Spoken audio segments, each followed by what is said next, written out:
Hi everybody. Right, we're out on a training walk today. Set foot on an abandoned railway for a couple of months. So I thought I'd come out to Hook Norton to the South Hilt deep cutting. Have a bit of a wander, play a bit of music and see how the last year has treated the cutting. It's about -3 in here at the minute, not very warm, so I'm not going to hang about and we'll see how far we can get. Okay, there's the Swerford Road Bridge. Just managed to scrabble through that lot. That's a fallen over thorn bush, that's not been cut down, that's basically uprooted itself, probably in those gales we had earlier just before Christmas. There seem to be quite a few more trees blown over in here. Again, that's due to high winds, those storms we had. There's the little memorial cross.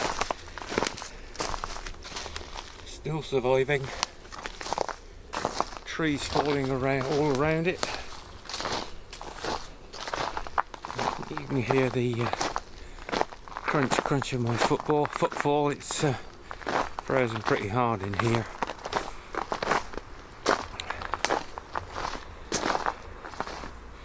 Lots of ferns looking a bit sorry for themselves. A bit cold for them. They do seem to survive in here very well. More trees over. Not looking very good at all. There's a lot more trees down than the last time I was here. That must be getting on for a year since I last walked up here.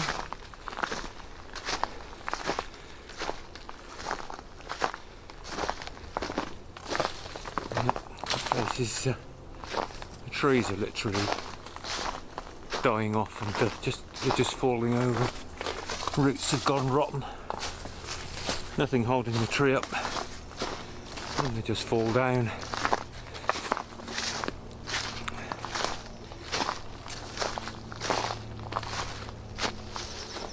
It's a fairly new wall collapse there.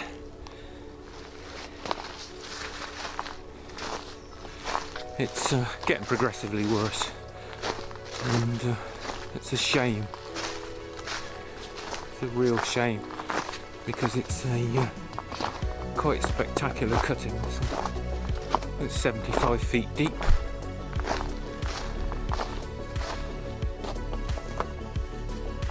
Another big collapse here, but that's been there a few years.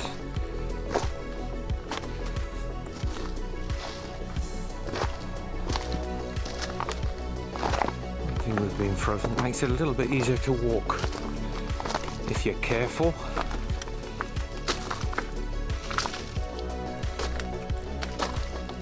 Here we go. Let's negotiate that. More trees falling down here.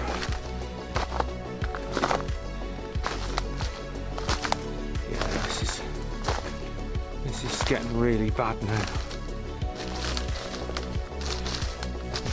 I don't know what's going on here. This has not been not known to be flooded, this particular section, or should I say boggy. I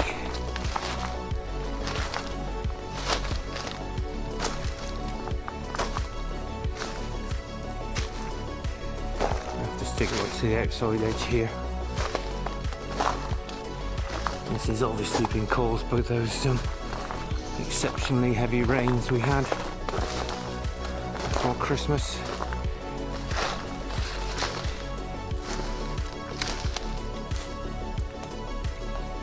See the top of the cutting, we'll see that in the winter. Look at all the trees falling down up in there. Not good.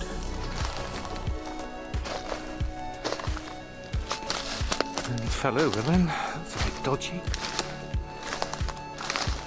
Okay. Press on a bit further. I'm going to have to stick to this close to this retaining wall for the minute. That lot. Right. Now it's improved a little bit. Out in the middle.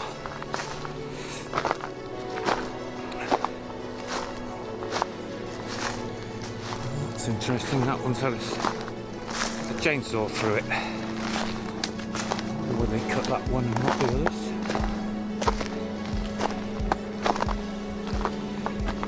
Look on this side. The wall collapsed just there, and that's a jumbled mess. Absolute jumbled mess.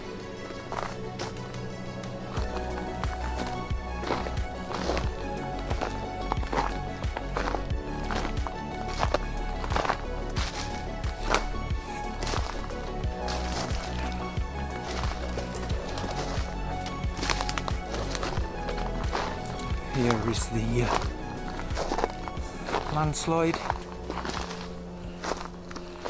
that brought about the closure of this particular section of railway in 1958. They decided it wasn't worth the effort to try and clear it all, so they closed the line and isolated the Chipping Norton side of Norton as a consequence. Actually, there's a hell of a, that's a big landslip. That is all the way along there.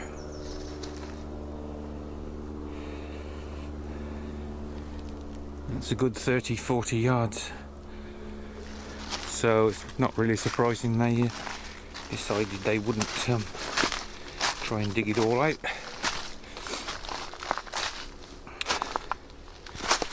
I don't think we're going to get all the way to the North Portal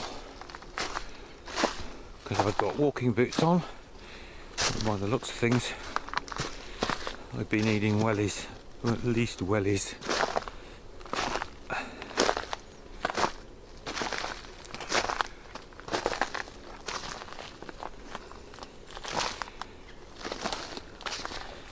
It looks as if I'm going to have to stop there.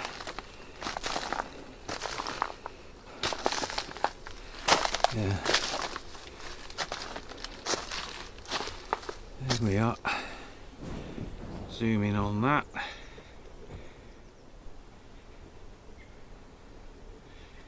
Fingers are so cold I can't see can't get the controls sorted.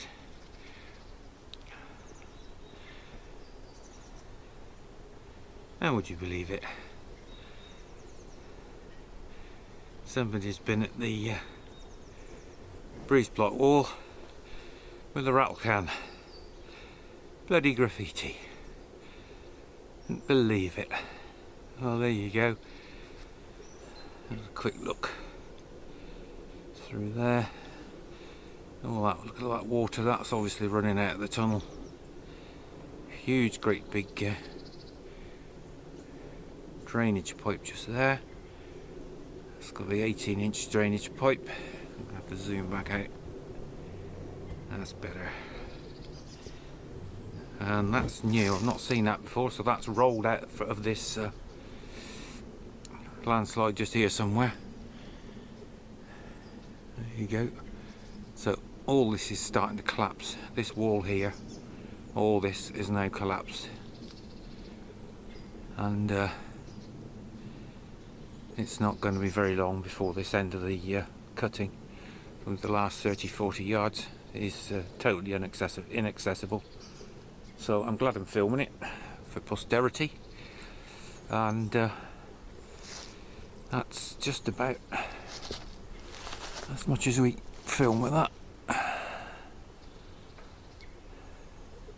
Still lots of standing trees, but this whole cutting's deteriorated quite rapidly now. Retaining walls are giving way, and it's a real shame, but there you are. We'll make our way back and have a look at something else. So there we are, path closed, and from what I can see We're getting very close to the path being closed permanently. That's a real shame. So carry on down here. More graffiti.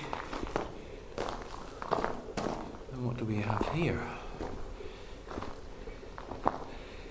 One pair of number plates dumped. I wonder.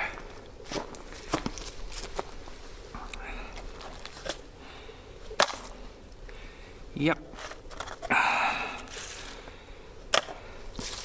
See those sticky pads on the back? That's they're cloned number plates. Somebody's dumped those. Used for the vehicle they were using, probably stolen. They just changed the number plates to put sticky pads over the existing registration plate, and they put those over the top while they're doing the deed. And they've obviously had to ditch those in a hurry. Amazing what you find in old railway cuttings, isn't it? Okay, press on towards the old Hook Norton station. See what's lying about. Crikey, the storm's gone through here a bit sharpish. Another big tree blown over there. Oh, I'm just looking across that pool of water. I don't know if you can see that just behind the pool. That's the embankment. If you remember, about 18 months ago I posted a video about the Earl of Dudley's limestone kiln, calcining kiln down in the valley, and whilst we were at the top end of this field I put up a picture of double white gates and a little branch line going off across the top of that field to a loading gantry. Well, now all the stinging nettles have died down. You can see that embankment just running back through there, the other side of that bit of a pond thing. Let's see if we can get round the other side of it and see if there's anything of interest on it. There's the pond then. I want to squeeze under this. This is the embankment. There's another tree blown over to my left. Give me a minute. And we're in. So we're on top of the embankment just here, going out into that field to the loading gantry for the for offloading coal and loading up calcined ironstone. And let's squeeze through here a bit. Anything of interest?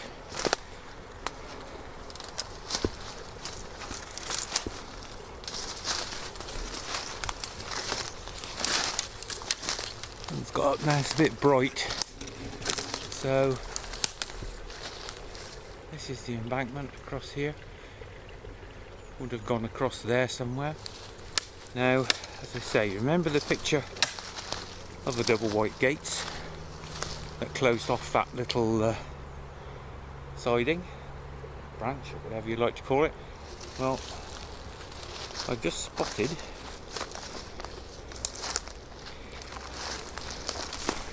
just there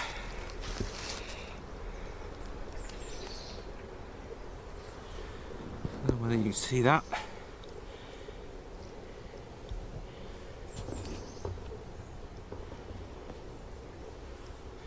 That's one of the gate posts. In fact, you look from the field towards the gates with the railway behind, that's the right hand gate post. That's made of oak, without a doubt, and how big's that? At least 12, probably 15 by 15 perhaps. It might even be two posts side by side, it's a job to tell, but that's, because it's oak of course, that's survived since, well, it was there in the early 1900s, so it's been there a while. And this embankment actually runs into the much higher embankment away through those trees. There's an awful lot of trees fallen down in this section, or blown down in this case. So surprising what you can find on a winter revisit. I don't suppose for a minute there's a post left on the other side.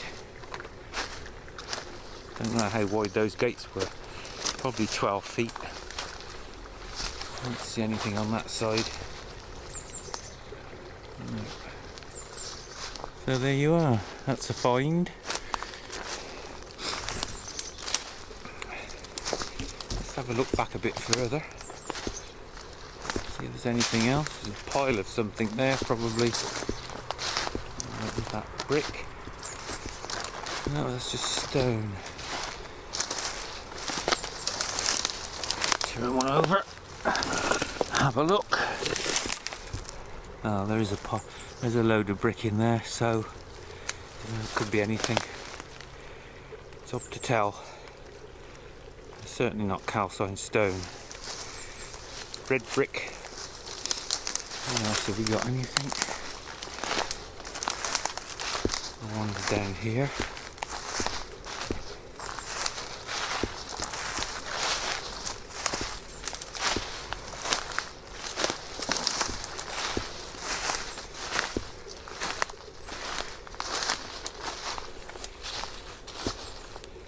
Gantry would have been somewhere along the top there, or possibly part way down the bank and then way down there. You remember from the video, in amongst those trees at the bottom would have been the large calcining kiln, just a single kiln, but a pretty big one. Okay, I'm going to go back in here. I say it's a lot warmer out in that field than it is in here. Still quite chilly in here. Something has just caught my eye. Let's have a look at that.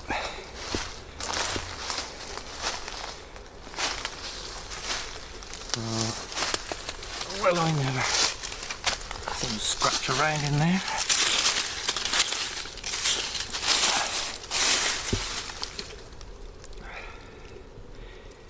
That's the rail chair. It's broken, but yeah, and I think the tree roots well and truly got hold of that. I can't see us moving that. No, that's tree's got hold of that and it's solid. Well, there's another interesting little piece of infrastructure.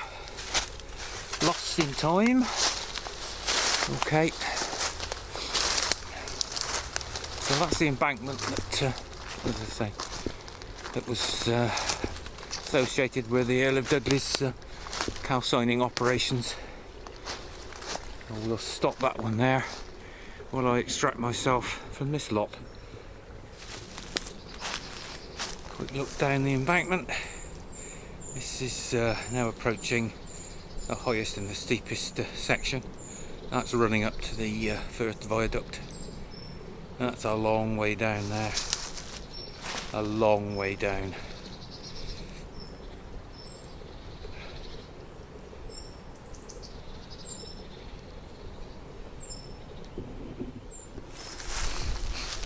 And just there, you've got a double drop.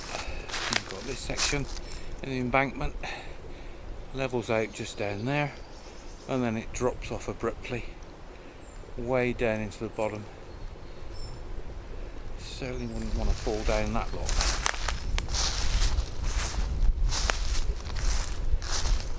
Quick look along here. Somebody's been having a good clear out along here. I suppose that's partly because it's winter and a lot of stuff's died back. It's a pleasant walk. Of course it's a lot drier here because it's an embankment, drains off much more. There's a cold wind cutting through those trees from my left. I'm not surprised this ground is still frozen solid. There's probably a -3, -4 wind chill in there, out there.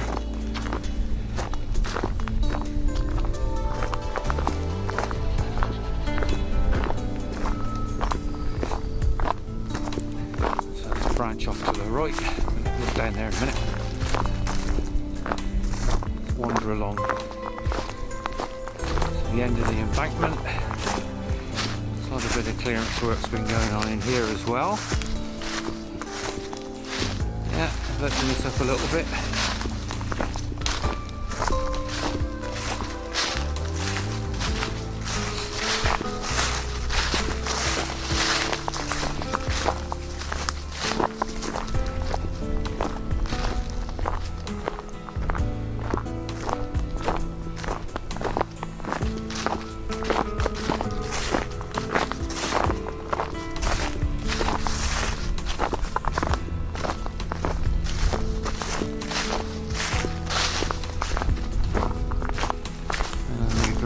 Southern end of the main viaduct.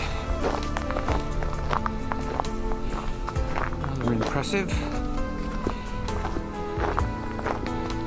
In remarkably good condition. They certainly know how to build when they put this up.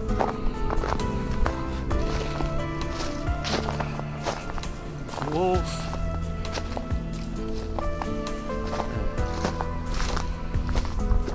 Just hop over this. Attempt to hop over this fence in a minute. Look back down there.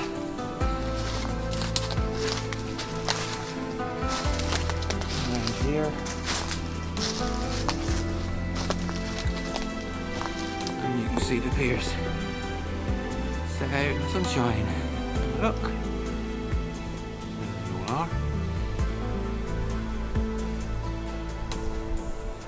Ivy on some. This is definitely the best time of year if you want to come and look at the Oxfordshire pyramids. This is the best time of year because in the summer there's leaves everywhere, all sorts of undergrowth. Far better to see them in the winter sunshine, which is what we'll go and do now.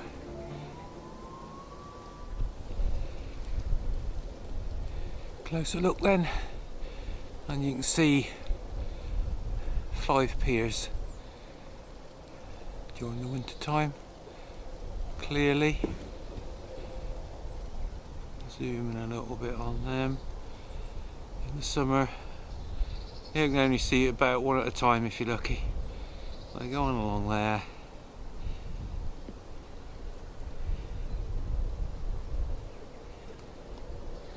There you go. I'm not going to bother to walk them. I just thought I'd come down and this is kind of a training walk because I haven't walked, as I say, an abandoned railway for 2.5 months, so I'm a bit out of practice. So that's something nice to finish on. The Oxfordshire pyramids, and I'm told they were a pressure group wanted these piers demolished in 1965. And they even went to the point of calling Fred Dibner to see if he'd be interested in the demolition. And I'm told he turned the contract down. So good old Fred, God bless him.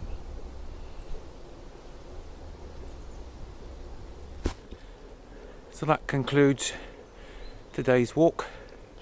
Hope you enjoyed that. I'll tell you what, it's a lot warmer down in this bottom than it is up on the top. So,